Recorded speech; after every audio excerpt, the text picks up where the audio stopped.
given that you are, once again, one of the greatest programmers ever, what do you think makes a good programmer? Maybe a good modern programmer? So I just gave a long rant/lecture at Meta to the TPM organization, and my biggest point was everything that we're doing really should flow from user value. You know, all the good things that we're doing. It's like we're not technical people. It's like you shouldn't be taking pride just in the specific thing. Like Code Golf is the sort of thing, it's a fun puzzle game, but that really should not be a major motivator for you. It's like we're solving problems for people, or we're providing entertainment to people. We're doing something of value to people that's displacing something else in their life. So we want to be providing a net value over what they could be doing, but instead they're choosing to use our products. And that's where, it sounds trite or corny, but I fundamentally do think that's how you make the world a better place. If you have given more value to people than it took you and your team to create, then the world's a better place. People have, they've gone from something of lesser value, chosen to use your product, and their life feels better for that. And if you've produced that economically, that's a really good thing. On the other hand, if you spent ridiculous amounts of money, you've just kind of shoveled a lot of cash into a wood chipper there, and you should maybe, not feel so good about what you're doing. So being proud about like a specific architecture or a specific technology or a specific code sequence that you've done, it's great to get a little smile, like a tiny little dopamine hit for that, but the top level metric should be that you're building things of value. Now, you can get into the argument about how what is user value? How do you actually quantify that? And there can be big arguments about that, but it's easy to be able to say, okay, this pissed off user there is not getting value from what you're doing. This user over there with the big smile on their face, the moment of delight when something happened, there's a value that's happened there. If you have to at least accept that there is a concept of user value, even if you have trouble exactly quantifying it, you can usually make relative arguments about it. Well, this was better than this. We've improved things. So, being a servant to the user is your job when you're a developer. You want to be producing something that other people are going to find valuable. And if you are technically inclined, then finding the right levers to be able to pull, to be able to make a design that's going to produce the most value for the least amount of effort. And it always has to be kind of divide. There's a ratio there where it's a problem at the big tech companies, whether it's Meta, Google, Apple, Microsoft, Amazon, companies that have almost infinite money. I know their CFO will complain that it's not infinite money, but from most developer standpoints, it really does feel like it. And it's almost counterintuitive that if you're working hard as a developer on something, there's always this thought, if only I had more resources, more people, more RAM, more megahertz, then my product will be better. And that sense that at certain points, it's certainly true that if you are really hamstrung by this, removing an obstacle will make a better product, make more value. But if you're not making your core design decisions in this fiercely competitive way where you're saying feature A or feature B, you can't just say, let's do both. Because then you're not making a value judgment about them. You're just saying, well, they both seem good. I don't want to necessarily have to pick out which one is better or how much better and tell team B that, sorry, we're not going to do this because A is more important. But that notion of always having to really critically value what you're doing, your time, the resources you expend, even the opportunity cost of doing something else, that's super important. Well, let me ask you about the big debates that you're mentioning of how to measure value.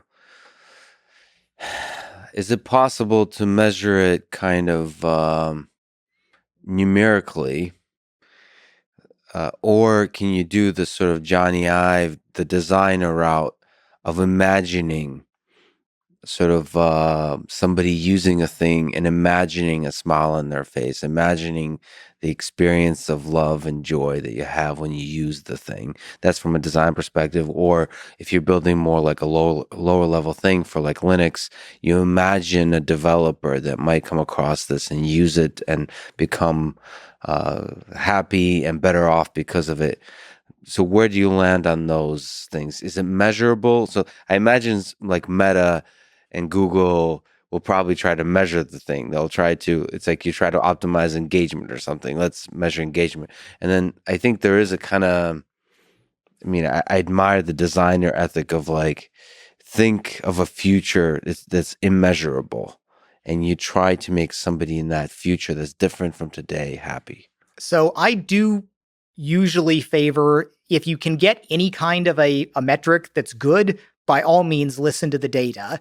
But you can go too far there, where we've had problems where it's like, hey, we had a performance regression because our fancy new telemetry system is doing a bazillion file writes to kind of archive this stuff because we needed to collect information to determine if we were doing, if our plans were good. So when information is available, you should never ignore it. I mean, From actual users using the thing, human beings using the thing, large number of human beings, and you get to see sort of so there's the 0 to numbers. 1 problem of when you're doing something really new, you do kind of have to make a guess. But one of the points that I've been making at Meta is we have more than enough users now that anything somebody wants to try in VR, we have users that will be interested in that. You do not get to make a completely greenfield, blue sky pitch and say, I'm going to do this because I think it might be interesting. I challenge everyone. There are going to be people, whether it's working in VR on your like on your desktop replacement, or communicating with people in different ways, or playing the games. There are going to be probably millions of people, or at least if you pick some tiny niche that we're not in right now, there's still going to be thousands of people out there that have the headsets that would be your target market. And I tell people, pay attention to them. Don't invent fictional users. Don't, make an Alice, Bob, Charlie that fits whatever matrix of tendencies that you want to break the market down to, because it's a mistake to think about imaginary users when you've got real users that you could be working with. But, on the other hand, there is value to having a kind of wholeness of vision for a product. And companies like Meta have, they understand the trade-offs where you can have a company like SpaceX or, Apple in the Steve Jobs era, where you have a very powerful leading personality that that can micromanage at a very low level and can say, it's like, no, that handle needs to be different, or that icon needs to change the tint there. And they clearly get a lot of value out of it. They also burn through a lot of employees that have horror stories to tell about working there afterwards. My position is that you're at your best when you've got a leader that is at their limit of what they can kind of comprehend of everything below them, and they can have an informed opinion about everything that's going on. And you take somebody, you've got to believe that somebody that has 30, 40 years of experience, you would hope that they've got wisdom that the just out of boot camp person contributing doesn't have, and that if they're like, well, that's wrong there, you probably shouldn't do it that way, or even just don't do it that way, do it another way. So there's value there, but it can't go beyond a certain level. I have Steve Jobs stories of him saying things that are just wrong right in front of me about technical things because he was not operating at that level.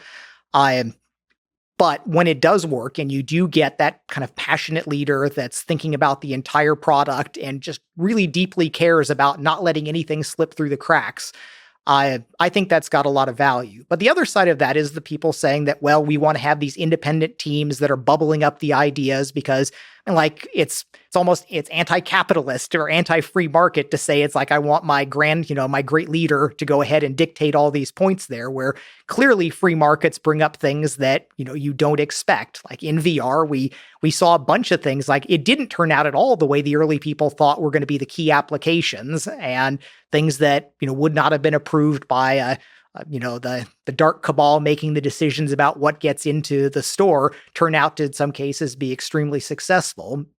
So yeah, I definitely kind of wanted to be, there was a point where I did make a pitch. It's like, hey, make me VR dictator and I'll go in and get shit done. And that's just, it's not in the culture at Meta, and they understand the trade-offs. And that's just not the way, that's not the company that they want, the team that they want to do.